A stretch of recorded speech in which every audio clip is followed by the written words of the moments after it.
Russia में पढ़ने का सोच रहे हो? सुना है हॉस्टल बड़ा सस्ता है। सच है? लेकिन हॉस्टल सस्ता है पर रहने का क्या है? तो मैं आज आपको बताऊंगा 2026 के हिसाब किताब से पूरा आपको कितना खर्च आएगा हॉस्टल रूम से लेकर इंडियन मेस की रियलिटी तक और सिटी वाइज कॉस्ट लेकर मंथली बजट तक। क्योंकि सिटी और लोकेशन आपका जो 6 साल का जो बजट है उसमें बहुत बड़ा डिफरेंस क्रिएट कर सकते हैं। तो चलो स्टार्ट करते हैं। माई सेल्फ आपके Digvijay, I am from Lathmasha, I am fifth year medical student in Russia. तो स्टार्ट करते पार्ट नंबर 1 से, हॉस्टल रूम कितना अच्छा और कितना खराब होता है। तो जब आप यहाँ पे आते हो तो आपको टू टाइप्स के हॉस्टल मिलते हैं। पहला गवर्नमेंट हॉस्टल और दूसरा प्राइवेट हॉस्टल। गवर्नमेंट हॉस्टल मतलब यूनिवर्सिटी का हॉस्टल। यूनिवर्सिटी का हॉस्टल अभी मैं मेरी मेरी बात करता हूँ। अभी मैं रहता हूँ समारा के गवर्नमेंट हॉस्टल में, हॉस्टल नंबर 5 में। मुझे यहाँ पे क्या क्या फैसिलिटी मिलती है पहले आप सुन लीजिए। मेरा होटल की फीस कितनी है। मेरा होटल की जो फीस है वही 4000 रुपये। जब मैं यहाँ पे आया था 5 साल पहले मतलब फर्स्ट ईयर में, तब मेरे होटल की फीस थी 2300 रुपये। अभी है 4000 रुपये। मतलब 1.5 से 2 गुना एक्स्ट्रा हो गए। अब इसमें मुझे फैसिलिटीज क्या मिलती है? हमारा शेयर रूम है। हर शेयर रूम के लिए सेपरेट बाथरूम, सेपरेट वॉशरूम। उसके बाद 24/7 यहाँ पे आपको हॉट वाटर मिलता है। बाद में ठंड होती है इस वजह से हीटर 24/7 चालू रहते हैं। आपको यहाँ पे एक ओपन किचन भी मिलेगा। उसके बाद 24/7 ओवन भी मिलेगा। आप वहाँ पे जाके किचन में जाके कुछ भी बना सकते हो।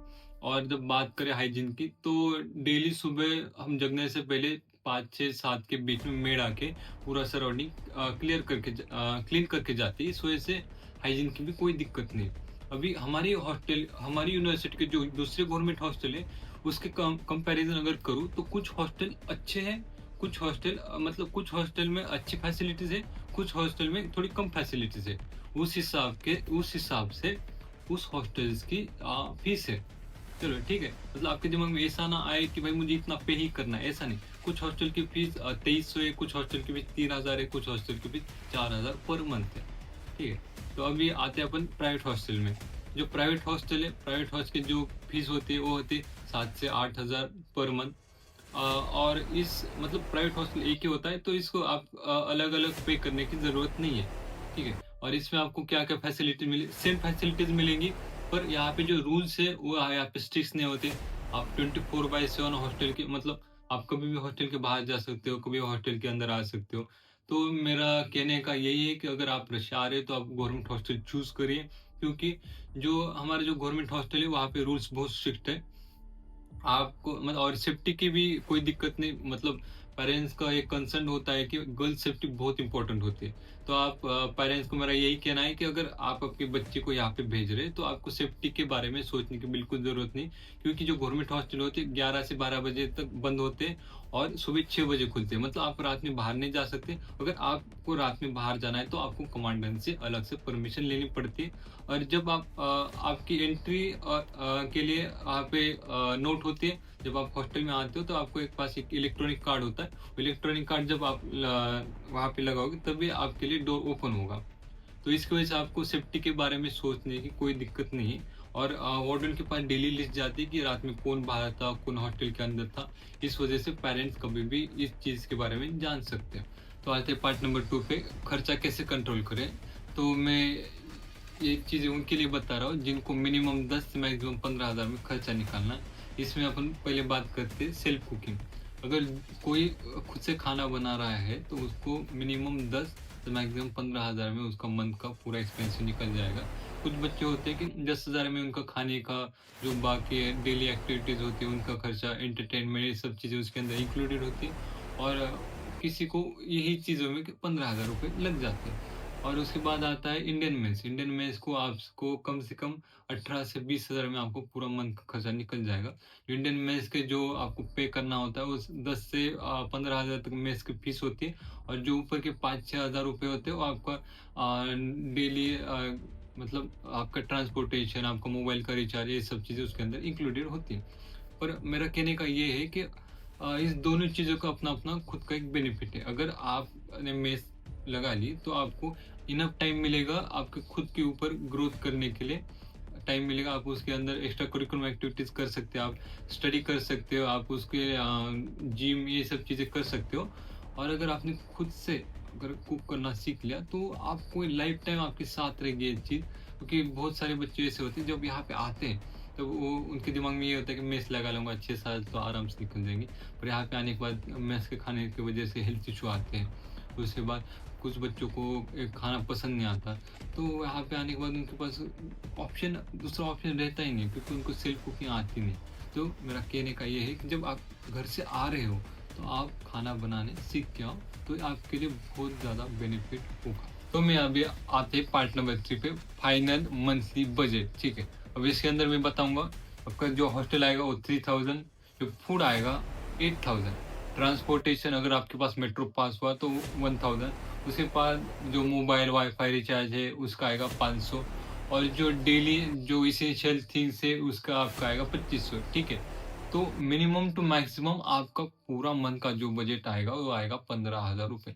ठीक है, यहाँ पे कुछ स्टूडेंट्स ऐसे भी है जिनको जो 6000 में उनका पूरा मंथ का पूरा एक्सपेंसिव निकालते हैं, और कुछ बच्चे ऐसे भी है जिनको महीने के 30-40 हजार काफी नहीं होते। वो तो अभी ये चीज आपके ऊपर डिपेंड है कि आपको मिनिमम मतलब पेरेंट्स कितने पैसे उड़ाने हैं। ठीक है, अभी मुझे 10 से 15 हजार एक महीने के लगते हैं। इसके अंदर पूरा स्टेशनरी, बाद में कुछ शैम्पू, सोप, ये सब चीज़ें उसके अंदर इंक्लूडेड होती है।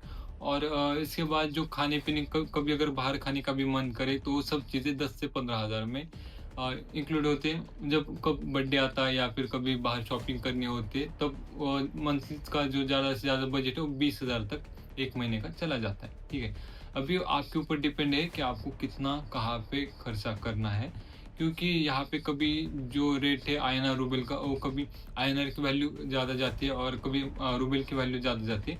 तो इस वजह से आपका जो 6 साल का जो बजट है, जो आपको जो बताया जाता है 25 से 30 लाख का, तो उसके अंदर ही आपको पूरा 6 साल का बजट यहाँ पे इंक्लूड आता है। तो आते पार्ट नंबर 4 पे, सिटी वाइज स्मार्ट चॉइस। ठीक है, अगर आपने मॉस्को, सेंट पीटर्सबर्ग जैसी अगर बड़ी यूनिवर्सिटी चूज़ करे तो आपका जो महीने का जो बजट है वो मिनिमम 20,000 के ऊपर जाएगा। मतलब डिफरेंस यहीं पे आता है, अगर वहाँ पे जो दूध की जो बॉटल होती है, जो यहाँ पे वहाँ पे डिफरेंस आता है, अगर यहाँ पे 70 से 80 रुपये मिलते हो, वहाँ पे वो 110-120 में मिलते हैं। मतलब 30 से 40 रुपये का वहाँ पे डिफरेंस क्रिएट होता है।